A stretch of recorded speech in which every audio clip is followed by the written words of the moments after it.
was always into technologies like artificial intelligence, virtual reality, and blockchain. And I think it was like 2 years ago, I was working on a blockchain event, and a friend of mine who helped me with the content of the event told me, "Oh, you know what I'm gonna do this weekend? I'm gonna buy lands in a metaverse." And because I'm a big plot owner, I'm a landlord, quite important in a metaverse. And I was quite surprised. I said, "Wow, okay, that's that's something new, definitely interesting." And as I'm someone curious, I say, "Okay, I want to buy some plots also because I don't know, maybe in the future I will be able to organize some virtual events in the metaverse, and my client will be happy." And so, I just been going on this website. It was the Sandbox actually. And so it was like early 2020 exactly. And I was seeing like a different yellow point clinging on the map. And and I click and you buy. The cost is $100 at this moment. And all my friends, we were chatting on WhatsApp, all these people, nobody was able to buy a plot except me. And every time I was buying, they say, "Oh, congrats, you're good, you're successful." And at the moment, I realized, I say, "Oh, okay, guys, you are scamming me. I'm just, it's just something totally absurd that I'm doing." So I forgot it. And it was like a few months later, like last summer 2020, I was chatting again with these people, and they say, "Oh, did you see your plot? No, their value have increased a lot. It's almost $1,000 a piece." I said, "Really?" And so, I checked that. So I knew already a website like OpenSea and stuff like that. And I realized that, the price was different. And at this moment, I decided to dig a bit more. And actually, I fall in love with NFT at this moment. The moment when you fall in the rabbit hole and you discover all this new world of artists, of utopists, of tech people, and I really love this world, and especially art, because this was my stuff. And I discovered, at this moment that, really interesting people that we know them basically like Pac, Beeple, Ferocious, Xcopy. They were building art history. Real innovator. And I realized at this moment that, for some of them, we would say in 30 or 50 years that they are really art master, like Picasso or even Leonardo da Vinci. Because what they are doing is extremely new, innovative, and really defining what is art, what is collecting in the 21st century. And so I've been starting collecting artly actually a lot. And the more I've been collecting, the more I've been generating also value. And so a friend of mine started to ask me to buy some stuff for them. And I've been creating a small fund basically for them. And as the fund was making money, a lot of people were asking me more questions. And so early 2021, I decided, to write a book called NFT Revolution and to create my own podcast called NFT Morning. And organize also events related to in every called the non to NFTs, especially art. So because they had the snack on trend, like everybody from the web loved it. Yeah, so I try to keep it short. I'm the founder of Speakeasy DAO, and we are building a Web3 native podcasting platform where creators own their relationship with the audience, own their content, and are able to monetize. So we are basically in the Web3 audio space. And So our talk with John is going to be around like NFTs, art in general, and I guess a good place to start is maybe we cover a little bit of the punks and like they are the OG NFTs. Talking about them today, especially with the recent events around like Lateral Labs and that everybody is discussing different opinions about the lack of roadmap and lack of anything behind art. So, what do you think about that? It's really interesting topic, and it shows, that everything is going extremely fast. Sorry, I'm moving. I like to, yeah, things are going extremely fast in the NFT space. Okay, for people who don't know CryptoPunks, or even for people who know what CryptoPunks are, I think it's important to remind the importance of the CryptoPunks collection. It was in 2017.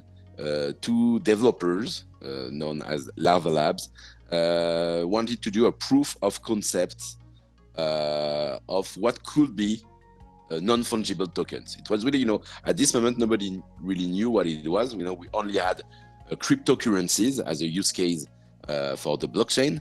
And they say, okay, let's try to really define something where we have unique digital pieces on the blockchain, and you can own a token from that. And so, they have created this collection of 10,000 pixel art pieces, generative, generative art generated randomly by an algorithm with different traits. So they define, 300 cigarettes, 200 yellow, orange beanie, and 200 on the face. And so we have all this collection of 10,000 unique pieces. And in 2017, you just got it for free. You just had to come with your wallet on the Lava Labs website and to claim them. So it was the beginning of something. Some people start to get them, but I would say until early 2020, the value of CryptoPunks was about between $500 and $2,000. That was already something, because at this moment people were not really ready to buy JPEGs, and then, when we start to see, how the NFT movement became, you realize that, even right now, more than 80% of the volume are exactly what we call right now collectibles.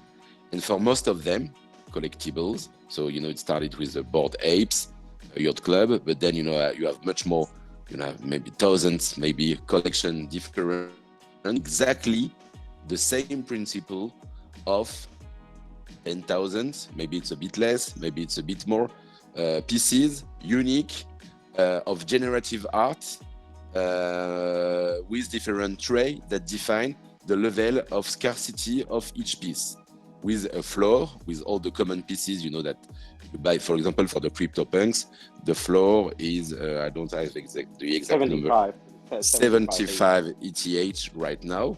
So the floor for a basic punk, I would say. And you have then, the more rare pieces that are usually sold right now in auction house like Sotheby's or Christie's, or even, you can find them on the website. And so the biggest one are sold for, let's say millions of dollars, to make it simple. So now, why CryptoPunks are so expensive compared to everything else? Because they are the first one, and they will forever be the model. I think it's really important to understand that, because, again, when you see all the volume, we have 4 main categories into NFTs. We have collectibles, art, metaverse, and gaming.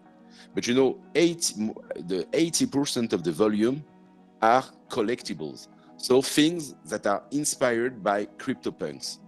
And so this is why, the value of CryptoPunks will always be high, because at any moment in history, if you say like in 20 years from now, even when you will think about, the NFT movement and how it became, because, you can feel like, and of course, I believe that in 20 years from now, and everybody will have NFTs for everything.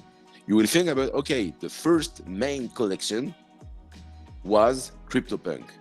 And so this will never change, they will be the first forever. And this is why, they have this huge value. And it was like this, and in terms of community, okay, you had the CryptoPunks Discord and things were okay and everybody was fine with that. But some things changed in the NFTs when you came, I think it was in April, maybe something like this, or May. This you mean the Bored Ape Club. The Bored Ape Yacht Club, exactly. Yeah. Because they came with something really strong. I would say it's a mix, they took two main ingredients new that were on one hand utility, on the other hand communities. And, with this really strong spirit of brotherhood, I would say, where, any ape follow another ape, any ape, want to help another ape, where, all this specific, really strong notion of club where you help each other. And on the other hand, an utility, meaning Discord channels dedicated for apes owner, even parties. I was in Miami last week and also in NYC for the NFT NYC, parties dedicated to Bored Apes owners, and trying to bring something new in the roadmap, like bringing airdropping new collections like the kennels, and then like the mutants, and we know that now they are working on a token, so bringing more and more. So it's more like, at the end of the day, like a big project that is living with news, with activity, and like behaving a bit like a startup at the end of the day. Yeah, so let me kind of clarify one thing for our audience. The people might not be super familiar with like Bored Ape Yacht Club. So the something that John is explaining is that sure. when Bored Ape Yacht Club launched in April as an NFT collection, and Gleb, I'm sorry for interrupting, and Gleb and John, I'm receiving a lot of requests from the audience. If you can please switch on your cameras. Oh yeah, sure. We totally forgot Thanks about a lot. Great. Wait a second, I'm missing. Yeah, no, it should be good. Yeah, so when the company behind Bored Ape Yacht Club, it's called Yuga Labs, if I'm correct. And when they launched in April, one of the big applications, a roadmap. So if you kind of buy into apes, so if you purchase an NFT, then they had a roadmap where they planned different events and different airdrops, and it was kind of outlined in text. And it's basically was a promise by developers to give back to the community. And the one of the things in the roadmap was the kennel drop that John mentioned, and it means that everybody who holds an NFT from the Bored Ape Yacht Club, he gets a free NFT of a companion. It was a dog. And when the kennel drop launched, the price floor for a kennel, I believe, was about like 5 to 7 ETH. So basically everybody who holds an ape gets an NFT that has a $30,000 price floor. So people basically got free money. And when it happened, people got super excited about Bored Apes. And now they have as John mentioned, they had a party in New York where they rented a yacht for 1,000 people, and everybody who owns an ape were able to basically get inside. And they have mobile games and airdrops and partnerships and merch, and it's basically a media company. And everybody's buying into apes simply because it's a status symbol. So now we have like Jimmy Kimmel, LeBron James, and I don't know, so many celebrities now have Bored Apes as a profile picture. And I guess this was kind of the main difference between Bored Apes and punks. And So kind of circling back to the punks without the roadmap, and kind of the whole hype about the punks now is because Larva Labs basically abandoned the community and they are not present in the Discord, and there is no roadmap around punks, and everybody's like going, why punks cost so much when they have nothing behind them. And just today, I was listening to a podcast by DZFi. I'm sure you're familiar with him. He's like a super famous Twitter NFT collector and a community manager at Fractional Art. And something that he said really clicked with me, and it was that he bought into punks like in 2018, and he mentioned that he strongly believes punks will keep gaining value and will be the symbol and won't lose a lot of like price floor simply because they don't have anything behind it. It's just art, and people like it and buy into it because it's just art, and they are not buying into promises that might never actually happen. Yeah, I quite agree with that. I mean, yeah, the dynamic right now, I think, we need to think long-termly.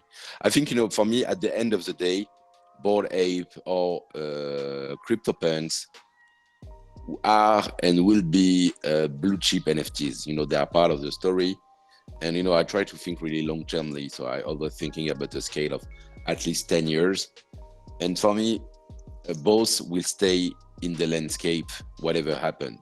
But for me, the thing that for me and my interpretation, because no Bored Ape are getting closest in terms of floor price, because I think, it's more than 50 ETH, for the Bored Ape right now. It's crazy high. Yeah, it's crazy. But so they are getting closer in terms of flow to the CryptoPunks. But the main thing that will, at the end of the day, maybe keep the punks at the top is that exactly, what we don't like about it right now. They never did anything about it. When we say that Larva Labs abandoned the community, Larva Labs, have never done anything since the beginning. They've been doing their experimentation. They've been doing the airdropping the punks.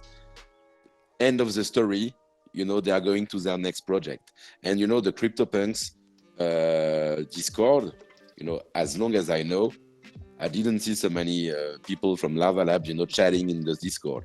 It's a self-maintained community. And, for me, it's a kind of, at the end of the day, yeah, right now, when we see, the new trend of NFTs since the Bored Ape that started in April, but that became stronger during the summer, we say, no, we need to have a roadmap. You need to do more. You need to have utility. You need to do things. And of course, if I'm launching a new project right now, I have to do that. But you have to stand out. Yeah, you have to stand out. But for CryptoPunks, actually, this is what makes me feel also confident for them. They don't need that. Let's keep the example of Bored Ape. If, Bored Apes, the advantage is that, they are doing a lot of things. But, long-termly, bad thing can happen. The activity can be less important. You are depending on people. You never know what will happen in 2, 3, 4 years. So at the moment, and at the moment, so they would have less activity potentially. And the project is also a kind of, for Bored Ape is not exactly the case, because I think also they will stay forever. But any other project, that depending on the roadmap, people need to deliver the roadmaps. So you need human energy into that. For CryptoPunk, whatever happens, it's a symbolic asset that will be always, something like a symbol of ownership of maybe the first piece. And this is why also like very big collectors like Snoop Dogg or Jay-Z or Steve Aoki, they have CryptoPunks in a profile picture, because at the end of the day, it's still something like, for me, the Lambo of the NFT space. It's like showing your NFT, your NFT bling bling, I would say. And you know, the fact that Larva Labs didn't do anything, you know that they will not, because it's not their philosophy. You know, it's not what they've been doing. It's two developers. They are not marketers. They are not like, oh, more than two right now, but you know, it's a tech company. They're producing things. They're not here to do a marketing plan, to sell a roadmap. And I'm pretty sure that they will never do anything about it. And this is why, you know, of course, you know, we can complain as a punk owner, for example, we can say, oh, you could do more. And the ape are, you know, working on you. Yeah, they're just, you know, doing better. Haters gonna hate. Yeah. But at the end of the day, you know, I really believe that long-termly, you know, it's not an issue for CryptoPunks, because whatever happens, you know, it's an historic piece. Yeah, that's totally true. I agree. So I believe one thing the Larva Labs guys did is I believe they sold the commercial rights to a movie studio in Hollywood, because it's the only one. Okay, so I think we need to cover something else besides punks. So maybe we cover the puck drop, the most exciting, I guess, event in the 2021 NFT space. That generated like the biggest sale of a living artist ever in the world, $91 million. That's huge. It's crazy. Yeah. Pack is okay. I'm totally crazy about Pack. You know much more than I do, so you have the floor here. Nah, but okay. You know, there are so many things to say about Pack that I don't know how to start. But to make it simple, for me, you know, as you mentioned right now, he's the biggest sale that you know, for a living artist, even more than Jeff Koons or even people, you know, that happened at the beginning of the year. And for me, it's just simply, you know, maybe the greatest artist of the 21st century. This is what we, you know, maybe it's too early to say this kind of thing. But okay, to make it simple for people who don't know Pack, I will try to summarize quickly, you know, what it is. Actually, it's an anonymous entity first. You know, we don't know if it's a man, a woman, a collective, or, you know, some people even believe that Pack is an AI. So it's an anonymous account that, you know, we start to see this account like 13 years ago on Twitter, doing some 3D creations like cubes and spheres, monochrome, black and white, really obsessing loop, quite, a really nice aesthetic, quite powerful. So this was the beginning on Vimeo, for example, you know, a lot of videos from Pack. And then, you know, I think it was like 6 or 7 years ago, Pack created a Twitter account called Archilect. Archilect is a deep learning, a machine learning entity that, you know, has been trained by the users to tweet regularly aesthetical contents based, you know, found on the internet. And so it's an artificial intelligence that has more than 2 million followers now, I think, that was extremely successful, you know, at this moment. And Pack, you know, became really bigger at this moment in terms of popularity. Then, so let's come to the NFT space. I think it was Pack started NFTs in 2019. And, you know, really changed the game for me. You know, for me, right now, Pack is maybe the only artist that understand really what is NFT art. You know, you have a lot of great artists. Of course, you know, Beeple is awesome. You have other artists, you know, that are extremely good. But most of them, you know, they do visual art. So it's quite close to what we already know. You know, you watch something, you say it's beautiful or not. I love it. I hate it. It's nice. It's ugly. That's it. Okay, you can feel things. That's great. You know, Pack is really questioning about what does it mean, you know, to collect an NFT? What is the ownership? What is the relation between an artist and his community? You know, for me, before talking about the merge, every drop he do is an event, is a question, is a scandal also, is a polemic. Yeah, the hate drop, I remember reading a lot about it on Twitter, where he basically sourced his most biggest haters in the comments on Twitter, and then he airdropped them NFTs with the word hate, and it pumped up in price so high that people started to want to sell it, but they were not able to sell it because in the smart contract, the seller function was only available to creator, and then he just burned it all. So basically people received free money, but were not able to claim it because the smart contract said they couldn't. And it was insane. When I was reading about it, I was like, just oh my just God, guys, there are like 4 minutes left for like the end of the talk, just so you know. Okay, thank you. So I will go fast. Okay, so just explain. It's exactly what you say. It's playing with the media. So it's on one, and it's interesting because it's a mix between visual, but also coding. So understand, the contract that you are signing, and it's really important. Also a mix with the communities. So the community and the collectors play a role in the final result, in how the art will look like, and also in introducing gamification and game theory. It's a mix of all of this, and so it's not visual anymore. Just to keep, for example, a simple example, the drop he's been doing in January, I think, was the title. He's been dropping like 7 different pieces with the same image. All of them were cubes, but all of them, they were the same image, but the only difference is that they are a different title and a different price and a different quantity. So you had, for example, the cheap for $500 with 200 copies, the expensive for $10,000 and 10 copies, the unsold for $1 million and only 1 copy. By the way, Elon Musk wanted to buy it, and I think you have some direct message exchange between Park and Elon. I think he's been asking him to not buy it, to stay it unsold.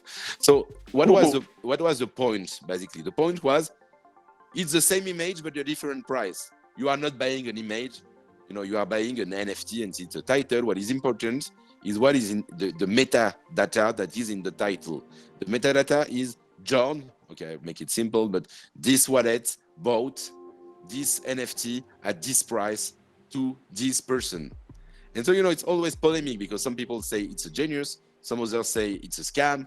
And this is what makes PAL, really, really powerful. To finish with what he's been doing this weekend, the biggest ever sale, is something called the merge. Actually, it's still in process. So, I think it will reveal more surprises. But basically, it's only one main masterpiece, but tokenized right now into 28 different holders.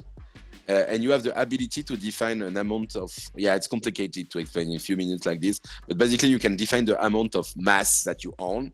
Let's say I own 5 masses, then I will be able to buy masses to others, and instead of, and my mass will absorb the other one that I own. So maybe at the end of the day, only one owner will regroup all the masses from the other one. So it's a kind of mix of game, playing with smart contract that is quite important, playing with the concept of ownership, playing with the concept of experimentation and social experimentation.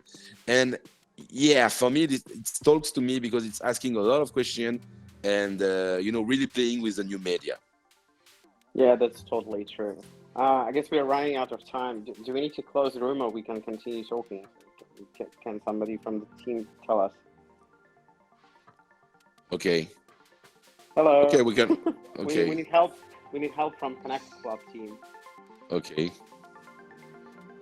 As far as I know, there's another one. Talk afterwards. Okay, no problem.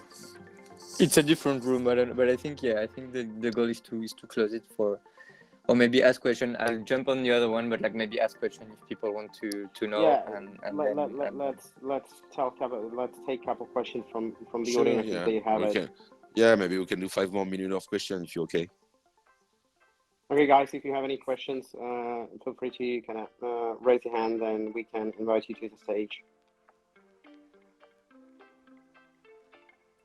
We had somebody willing to speak a couple of times, I remember. Okay, if there is nothing, then we can just probably wrap. Oh, yeah, we have somebody. We have Diana. And we have somebody else. And CEO. Okay, let's start with Dan and then we invite CEO. Okay, you're up. Diana, I think you need to unmute. Yeah. I'm sorry.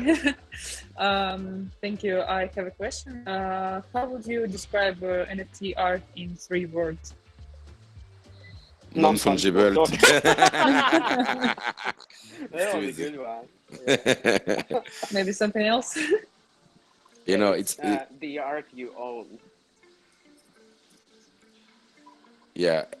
Just to give also what it means, NFTs is, you know, ownership of a digital piece. Yeah, that's a good one. I'll say. Yeah, so it's all around the ownership, basically. Okay, thank you so much. Great, Theo. Yes, guys. Do you hear me? Yeah. Yes, we hear you. Great. Okay. Thank you very much for this interesting talk. I had a question because I'm an artist and I do collage. And I was wondering if you had some knowledge about legislation, etc. Because sometimes I could have issues with copyrights because I use photos of famous people, etc. And I wondered, what do you know about this as a matter for NFTs, and are there cases of such stories, etc.? I really know nothing. So yeah, to be honest, you know, I believe that okay, right now you have exactly the same copyright issue that you have in the real world.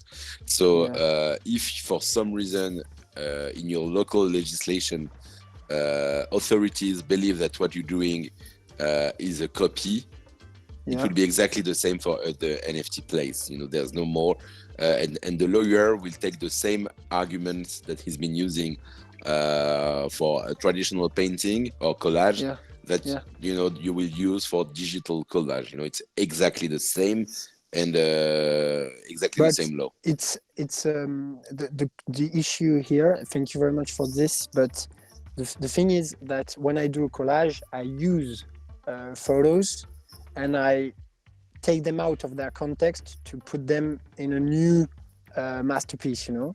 And whereas in a live collage, you don't have the issue of copying because it's a unique piece.